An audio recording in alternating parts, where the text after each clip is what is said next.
Nanawagan ang ombudsman kay dating Congressman Zaldico na magsumite siya ng sinumpaang salaysay matapos magsalita ukol sa flood control projects at budget insertions. Para naman sa Malacanang, nagpagamit lang si Ko sa mga gusto umanong magpabagsak sa Pangulo. Balitang hatid ni Mav Gonzales.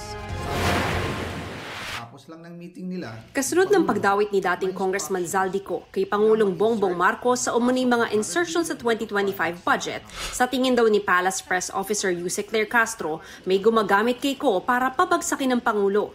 Tingin ko, nagpagamit si Zaldico.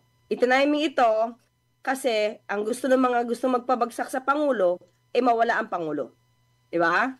Kaya maaaring gamitin to, personal ko to, ito lang yung nababasa ko. Pinangakuan na kapag kami ang naging nasa pwesto, mapalitan ang Pangulo, hindi ka na uusigin. Nang tanungin kung sino sa tingin niya ang gumagamit kay Ko, alam naman natin kung sino ba yung gusto magpabagsak sa Pangulo. Sino ba yung nagnanais na ipwesto ang iba sa kapalit ng Pangulo. Giit ng kampo ni Ko, walang ganitong deal na nagpapagamit si Ko. Ginagawa raw niya ito dahil oras na para gawin ang tama. Sa inilabas na video ni Ko, ipinakita niya ang mga litrato ng mga hilera ng mga maleta na kanila raw i-deliver sa Pangulo at pinsan nitong si dating House Speaker Martin Romualdez. Sa ilalim ng mga litrato, may mga nakalagay na date at may katagaring cash out. Hindi ipinaliwanag ni Ko kung ano ang ibig sabihin ng mga petsang nakalagay sa mga litrato.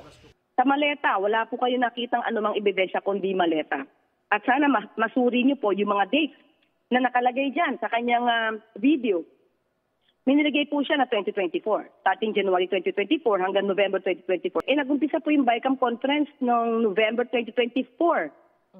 So, papaano po masasabi na nagkaroon na po ng bigay ng maleta kung 2025 budget ang pag-uusapan? Meron date din na maleta mga January 2025, March, and May 2025.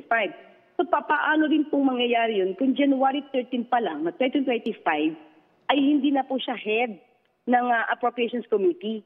Hindi siya chair. So saan manggagaling yung kanyang power? Anong susunod na hakbang ng Malacanang kasunod ng mga pahayag ni Ko? Sampahan siya ng kaso kung dapat sampahan. Yun lang. Wala. Kasi ang Pangulo naman lagi sa batas eh. Lagi naman yan sa kung ano ang itinuturo ng ebidensya, may threat ba talaga. So dapat patunayan niya yan. Hindi pwedeng bibiglang yan. Kasi daling magsalita niyan.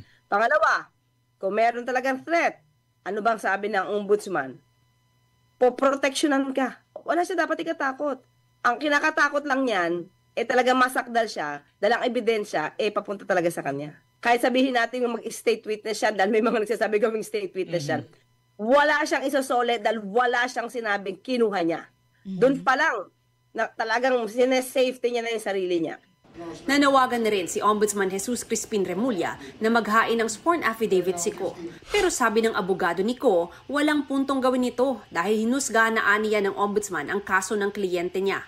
Pilit din daw kung sasabihin naman ng Ombudsman na kailangan nila ang sworn statement ni Ko para patotohanan ang mga alegasyon niya sa videos. Dahil alinsunod daw sa Ombudsman Charter ay kailangan niya imbestigahan kahit anonymous complaints. Kung gusto raw ng Ombudsman, pwede siyang mag-imbestiga kahit walang sworn statement. Magsusumiti raw ng sworn statement si Ko kung naaayon ito sa layunin nila alinsunod sa procedural rules. Pero hindi raw niya papayagang magsumiti si Ko para lang makilaro sa aniyay political games. Mav Gonzales, nagbabalita para sa GMA Integrated News.